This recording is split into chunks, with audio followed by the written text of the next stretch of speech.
नमस्कार दोस्तों, मैं सोहन आपका अपने YouTube चैनल एलसी स्कूल में बहुत बहुत स्वागत करता हूं। और हम जैसा कि पढ़ रहे थे आय और व्यय पर आधारित प्रश्न, तो हमने उसकी 3 वीडियो बनाई है और तीनों वीडियो में मैंने आपको बहुत अच्छे क्वेश्चन करा दिए हैं।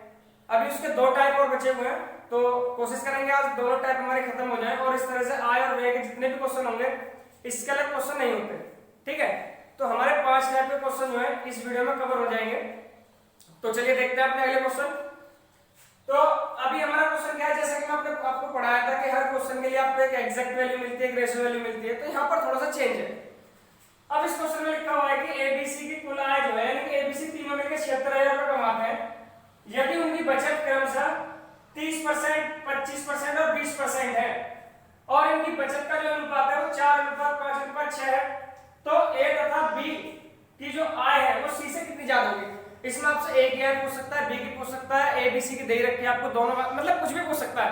तो ये आपको मैं स्टार्टिंग में पढ़ा चुका हूं कि कभी भी हमें 2 अनुपात या 3 अनुपात दे रखे हो तो एग्जैक्ट वैल्यू रेशियो वैल्यू कैसे निकलती है। ठीक है, तो आप मेरा अनुपात समानुपात वाला वीडियो देख सकते हैं अपना बेसिक करने के लिए।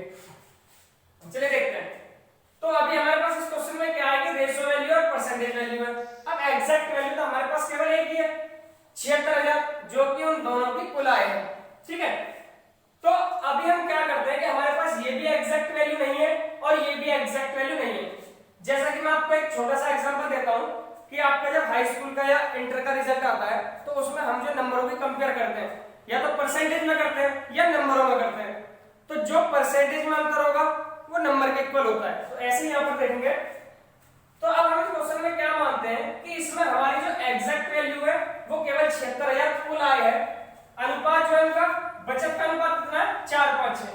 तो हम यहाँ पे बचत का अनुपात लिखेंगे 4, 5 और 6, ये इनकी बचत का अनुपात हो गया। अब आप मुझे एक बात बताइए, अगर ये 4 अनुपात बचा रहा है, ये जो कितना बचा रहा है 4 अनुपात, लेकिन अगर वो 30% बचाता है, यानी कि उसका जो 4 अनुपात है वो 30% के बराबर है, यानी कि रेशो में तो बचाता है 4 लेकिन परसेंटेज में 30। आपको मैंने बताया था पिछले वीडियो में, कोई बंदा 1 रुपया भी अगर कमाएगा वो उसके लिए कितना होता है 100%। ठीक है, तो मैं मल्टीप्लाई 100 कर दूंगा, ए की आय आ जाएगी। ऐसे ही आप बी की आय निकालेंगे यहां से अनुपात। अब बी जो है 5 रेशो बचाता है लेकिन परसेंटेज में कितना बचा रहा है अभी 25। अगर मैं मल्टीप्लाई 100 कर देता हूं तो बी की इनकम आ जाएगी। और सी की इनकम निकालने के लिए आप क्या करोगे, 20% बचाता है लेकिन रेशो में 6 है, तो 20 अनुपात वो सॉरी 20% 6 के बराबर होगा, मल्टीप्लाई 100। ठीक है, अभी यहां पे 0 से 0 काट देता हूं, यानी कि 100 से 100 कट जाएगा, 2 से काट लेते हैं हम इसे, तो ये कितना आएगा, 2 से कितनी बार कटेगा, 2 दूनी 4 और 2 से कटेगा 15 बार। ठीक है, 5 से कितनी बार कटेगा, 5 बार, और 3 से कट जाएगा 3 दूनी 6 और ये कटेगा 10 बार। अब ये तीनों वैल्यू हमारी कटेंगी, किससे कटेंगी, ये हमारी 5 से कटेंगी। ठीक है, तो 5 से काट लेंगे, 5 दिया 15, 5 एक 5 और 5 दूनी 10। अब ये किसी से नहीं कटेगा, तो हमारा जो अनुपात आएगा वो आएगा 2/3 अनुपात 1 अनुपात 3/2। अब यहां पर कुछ नहीं है तो 1 मान लिया जाएगा। ठीक है, तो यहां पर हम देखेंगे कि हमारा जो अनुपात टोटल आएगा वो कितना आएगा। तो टोटल अनुपात मैंने आपको क्या बताया था, जब मैंने अनुपात समानुपात पढ़ाया था आपको, तो आपको एक वैल्यू निकालना है, बता दीजिए, तो ये आ जाएगा 4 अनुपात बी निकालना, बी को हटा देंगे आप तो 6, सी निकालना, सी को हटा देंगे आप तो 3 या 9। ये कॉन्सेप्ट सीखने के लिए आप अनुपात समानुपात वाला वीडियो जरूर देखें। तो तीनों की जो आय का अनुपात आया वो आपका आया 4, 6, 9, यानी कि तीनों की जो आय का अनुपात है वो 4, 6, 9 है। अभी आपके हिसाब से तीनों कितना कमाते हैं, 4 और 6 10 और 9 19 अनुपात कमा रहे हैं, लेकिन वो 19 से कितना कमाते हैं 76,000, यानी कि जो 76,000 की जो वैल्यू है वो 19 के बराबर है मल्टीप्लाई। अगर आपको ए की वैल्यू निकालनी होती, ए की आय निकालनी होती, तो ए की आय निकालने के लिए आप गुणा करते 4 से, बी की आय निकालने के लिए 6 से और सी की आय निकालने के लिए 9 से। लेकिन आपको बताना है कि ए और बी की जो आय है वो सी की आय से कितनी ज्यादा है। तो आपको ये नहीं करना कि ए की आय अलग निकालोगे, बी की अलग निकालोगे, सी की अलग निकालोगे, ए बी को जोड़ोगे फिर उसमें से सी को माइनस करोगे, ऐसा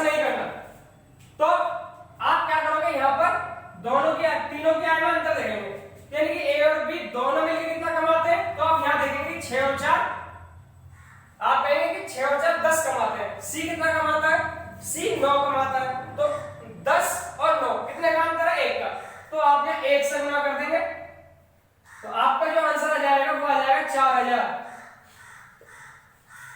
यानी कि ए और बी जो है दोनों मिलकर सी से कितना ज्यादा कमाता है, 4000। ये जो भी हमारा कॉन्सेप्ट है, वैल्यू मैंने कैसे बटे में रखी है, मल्टीप्लाई में 1 कैसे रखा है, ये सारा मैंने आपको रेशियो एंड प्रोपोर्शन वाली वीडियो पढ़ा रखा है। आप अच्छे से सीखने के लिए उस वीडियो को जरूर देखें, ठीक है। अगला क्वेश्चन देखते हैं हम। ऐसे क्वेश्चन है, ए बी की कुल आय जो है वो कितनी है, 2100 रुपए, यानी कि ए बी दोनों 2100 रुपए कमाते हैं। खर्चे का अनुपात जो 80% और 70% है, बचत का अनुपात 4:3 है, तो ए का वेतन क्या होगा। तो जैसा मैंने ऊपर वाला क्वेश्चन किया बिल्कुल वैसे ही होगा, आप वीडियो पॉज करके एक बार खुद भी सॉल्व कर सकते हैं। तो हमें पता है कि ए और बी की जो आय का अनुपात है वो 4:3 है। अब यहां मुझे एक बात बताइए, यहां पर जो दे रखी है हमें बचत दे रखी है, लेकिन परसेंटेज में क्या दे रखा है, ये खर्चा दे रखा है। जैसा मैंने यहां किया था, अगर बचत थी तो बचत का ही अनुपात हमने नीचे रखा था, यानी कि परसेंटेज वाली बचत की रखी थी। अब ये तो बचत है, ठीक है, लेकिन ये जो परसेंटेज है खर्चे का है, तो आपको परसेंटेज बचत का ही चाहिए। अगर ये 80% खर्च करता है तो बचाएगा कितना, 20%, तो आप यहाँ 20 रखेंगे और मल्टीप्लाई इसकी आय निकालने के लिए गुना 100, ठीक है। अनुपात ये कितना बचाता है, 3:100, लेकिन परसेंटेज में कितना कमा रहा है, बचा रहा है 70, खर्च करता है 30 बचाएगा, तो 30 मल्टीप्लाई 100, 100 से 100 बच जाएगा आपका, ये 1/5 और 1/10, यानी कि 1/5 और अनुपात 1/10, ये कट जाएगा एक बार और 2 बार, इसकी मल्टीप्लाई जाएगी 2 और 1, यानी कि अनुपात आ गया 2:1। यानी कि ए और बी की जो आय का अनुपात है वो है 2:1। अब 2:1 अगर इनकी आय का अनुपात है तो आपको किसकी आय निकालनी है, ए का वेतन। दोनों मिलकर अनुपात में कितना कमाते हैं, 3 अनुपात, लेकिन रुपए में कितना कमा रहे हैं आपके, 2100, यानी कि ये जो 2100 रुपए है आपका, ये 3 अनुपात के बराबर है। अगर आपको ए निकालना है, ए निकालने के लिए आप 2 से गुना कर देंगे तो 700 आएगा और 7 दूनी 1400 रुपए, यानी कि ए की जो आय है वो 1400 रुपए है। बी की निकालनी होती तो आप यह किससे गुना कर देते, बी का अनुपात कितना है 1, तो यह 1 से गुना कर देंगे, ठीक है। तो ये दोनों क्वेश्चन बहुत अच्छे क्वेश्चन थे। इसी सीरीज में आगे बढ़ते हुए मैं आपको अगले टाइप क्वेश्चन करा देता हूं। तो चलिए अगले क्वेश्चन देखते हैं। तो दोस्तों हमारा जो अगला टाइप है उसमें आपको क्या होगा, अनुपात दिया होगा, तीनों की आय दे रखी होगी, जैसे इस क्वेश्चन में अनुपात दे रखा है कि ए बी की आय का जो अनुपात है वो 5:3 है, ए बी सी का जो खर्चा है वो क्रमशः 8:5:2 के अनुपात में है।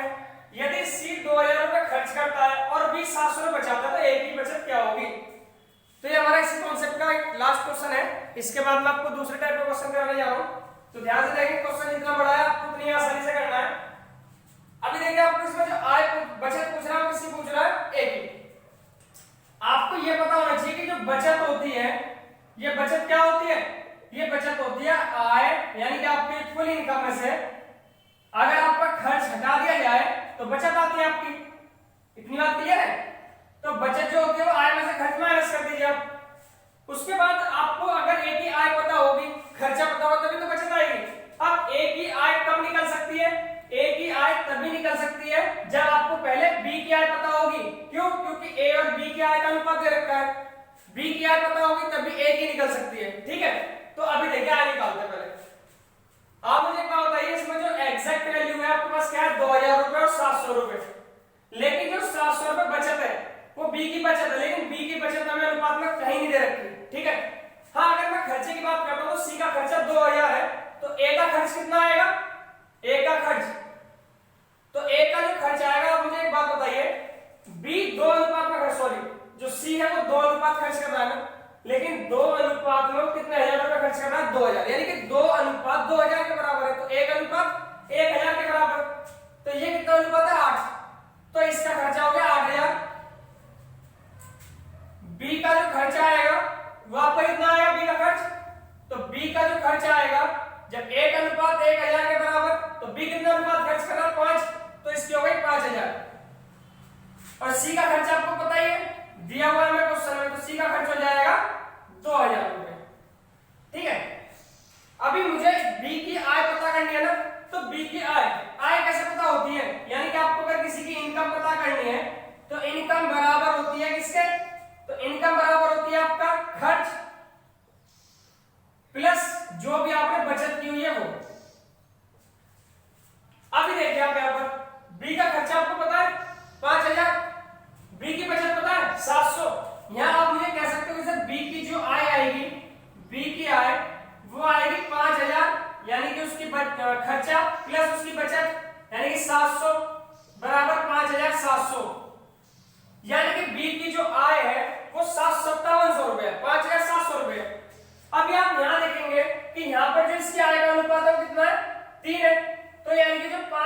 5700 जो वैल्यू है वो 3 अनुपात के बराबर है, यानी कि 5700 जो वैल्यू आई है कितने अनुपात के बराबर है? 3 के। हमें तो b की आय पता करनी है, तो b का अनुपात कितना है? 5। तो आप यहाँ पता करेंगे 5 कितनी बार कटेगा? 1900 और 1900 गुना 5 9500, यानी कि a की जो आय है वो आपकी कितनी है? 9500। अब हमें पता करना है उसकी बचत कितनी है। तो आप मुझे एक बात बताइए, अगर मैं a की कुल आय में से यानी कि 9500 में से अगर उसका खर्चा हटा दूं यानी कि 8000 रुपए माइनस कर दूं तो बचत कितनी आएगी? तो बचत आ जाएगी हमारी 1500। तो a की जो बचत आएगी वो कितनी आ जाएगी आपकी? 1500। तो हमारा एग्जैक्ट आंसर क्या होगा? 1500। तो ये जो दोस्तों हमारे 3 क्वेश्चन थे, अच्छे क्वेश्चन थे, मैंने आपको दोनों तीनों क्वेश्चन करा दिए हैं। अब इसका जो अगला टाइप है उसमें आपको जो आय दे रखी होगी वो अनुपात में दे रखी होगी और उसकी जो वैल्यू है यानी कि उसकी आय जो बढ़ेगी वो परसेंटेज में बढ़ेगी, उसका खर्चा भी परसेंटेज में बढ़ेगा, तो आपसे उसकी बचत पूछेगा। तो इस टाइप का अगला क्वेश्चन देखते हैं हम। अभी तो हमारे जो अगला क्वेश्चन है उसमें आपको एक बंदे की आय का अनुपात और खर्चे का अनुपात दे रखा होगा, फिर उसकी आय में और खर्चे में वृद्धि हो जाएगी और आपसे बचत पूछेगा, ठीक है। तो जैसे भी क्वेश्चन आएंगे आपको बस वैल्यू देखनी है और कुछ नहीं करना आपको। तो अभी मैं इस क्वेश्चन की बात कर रहा हूं, तो एक के खर्चे का यानी कि एक का जो खर्च है वो दिया हुआ है आपको, उसकी बचत दे रखी है आपको, तो ये कितना हो जाएगा? खर्चा 3 अनुपात है तो बचत कितनी आपकी? 2 अनुपात में, ठीक है। तो आपको मैंने जैसे पीछे बताया था लास्ट वाले क्वेश्चन में भी कि अगर किसी के खर्चे में उसकी बचत जोड़ दी जाए तो आपको पता है क्या आता है? उसकी इनकम आ जाएगी, ठीक है। दोस्तों आपको परसेंटेज वाले क्वेश्चन में एक चीज ध्यान रखनी है कि आपको जो वैल्यू एज्यूम करनी है या तो वैल्यू माननी पड़ती है आपको या कुछ भी करना पड़ता है, तो आप कोशिश करिए कि आपको वैल्यू डबल जीरो मिल जाए। डबल जीरो का मतलब है कि या तो 1000 में मिले, 500 में मिले, 200 में मिले, 300 में मिले, इस तरह से मिलनी चाहिए, है ना, क्योंकि हमें इनका परसेंटेज निकालना आसान होता है। तो मैं क्या करता हूं, अभी अपनी साइड से इन दोनों में 2 जीरो चिपका देता हूं। अगर इन दोनों में 2 जीरो चिपकाऊंगा तो आपकी इनकम भी कितनी जाएगी? 500 जाएगी, क्लियर है। अभी इसने कहा है कि अगर उसकी आय में 10% की वृद्धि हो जाए, तो देखो इसका 10% आपको निकालना है, किसी भी संख्या का 10% निकालना हो, आप एक के बाद पॉइंट लगा दो, संख्या कुछ भी है। जैसे मैं आपसे कह रहा हूं इसका 10% क्या होगा, आप एक के बाद पॉइंट लगा दो, इसका 10% होता है 512। तो ये जब मैं आपको परसेंटेज पढ़ाऊंगा बहुत अच्छे से क्लियर करा दूंगा। तो ये 50 रुपए आपकी वृद्धि हो गई इसकी, तो ये कितना कमा रहा है? 550, क्लियर है। इसके खर्चे में जो 12% की वृद्धि हो जाती है तो खर्चा जो 12% बढ़ जाएगा, तो खर्चा 12% कितना होता है इसका? 36 रुपए इसका खर्चा और बढ़ जाएगा, तो ये 336 खर्च करेगा। अब आप मुझे बताइए कोई 550 रुपए कमाता है, 336 खर्च करता है, तो बचाएगा कितने हो? तो वो बचत करेगा 214 रुपए की, क्लियर है। तो आपको ये बताना है कि उसका जो परसेंटेज है बचत का वो कितना बढ़ गया, ठीक है ना। तो देखिए अब जो पहले 200 बचा था 214 रुपए बचा रहा है, तो कितने ज्यादा बचा रहा है?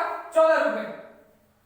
और एक चीज ध्यान रखो, हमेशा किसी भी चीज में कमी या वृद्धि होती है, कोई भी वैल्यू इंक्रीज या डिक्रीज होती है, वो परसेंट वैल्यू पे होती है। तो परसेंट को 200 बचा रहा था, तो 200 रुपए की जगह वो 214 बचा रहा है, यानी कि 14 रुपए ज्यादा बचा रहा है 200 पर। तो 14 रुपए जो 200 का कितना परसेंट होगा? 7%। यानी कि उसकी जो बचत में वृद्धि हो जाएगी आपकी वो कितने परसेंट की हो जाएगी? तो आपका आंसर आएगा 7%, ठीक है। बस इसमें कुछ भी नहीं करना, आपको ये जो वैल्यूज माननी है ये आपको डबल जीरो वाली माननी है, ठीक है। तो एक लास्ट क्वेश्चन और हम देखते हैं अपना नीचे वाला जो है। तो दोस्तों हमारा लास्ट क्वेश्चन है, अरविंद अपने आय का 75% खर्च करता है। तो इन क्वेश्चन को आपको बड़े सिंपल कॉन्सेप्ट में ऐसे लिख देना है जैसे लिखे हुए हैं। खर्च कितना करता है? 75%, ठीक है। अब बचाता कितना? बाकी की बचत कर लेते हैं, तो आपको पता है कोई बंदा 100% से ज्यादा तो कमा नहीं सकता, तो बचत कितनी हो जाएगी? 25। इसका मतलब उसकी आय कितनी है? तो उसकी आय है कितनी? 100%, ठीक है। अब ये कह रहा है कि वो अपनी आय का 20% आय में वृद्धि होती है, तो उसकी आय में 20% की वृद्धि हो जाएगी। तो आय में 20% की वृद्धि 20 रुपए होती है, तो ये कितना हो जाएगा? 120। अभी उसका जो खर्चा है वो 10% बढ़ता है, तो 10% बढ़ेगा, कितना हो जाएगा? 7.5 बढ़ेगा, तो हो जाएगा आपका 82.5। अभी आप यहां देखेंगे कि अगर कोई व्यक्ति 120 रुपए कमाता है और 82.5 खर्च करता है, तो बचाएगा कितना? 25.5, यानी कि पहले कितने बचाता था वो? पहले बचाता था 25, अब बचा रहा 37.5। तो कितना ज्यादा बचाया उसने? 12 रुपए 50 पैसे। तो ये जो 12 रुपए 50 पैसे उसने ज्यादा बचाया वो कितने पर बचाए? 25 पर। तो 12.5 25 का कितना परसेंट है? तो आप इसे डिवाइड करेंगे 25 का 100 और 12 गुना 5 50, यानी कि उसकी जो बचत है वो 50% बढ़ जाएगी। तो दोस्तों हमारे आय और व्यय के ये कुछ अच्छे क्वेश्चन थे। अभी आपके जो छोटे क्वेश्चन है या जिनका लेवल ज्यादा हाई नहीं है वो मैं एक वीडियो में आपको करा दूंगा। तो इस तरह से आपके आय और व्यय के जितने भी क्वेश्चन है वो सब कंप्लीट हो जाएंगे। तो आप करते रहे इन क्वेश्चनों को कंटिन्यू प्रैक्टिस में रखें। और भाई वीडियो जो बड़ी मेहनत से बनती है, अगर आपको वीडियो अच्छी लग रही है तो वीडियो को ज्यादा से ज्यादा शेयर करें और लाइक भी करें। चैनल को सब्सक्राइब कर लें आप, ताकि मैं जो भी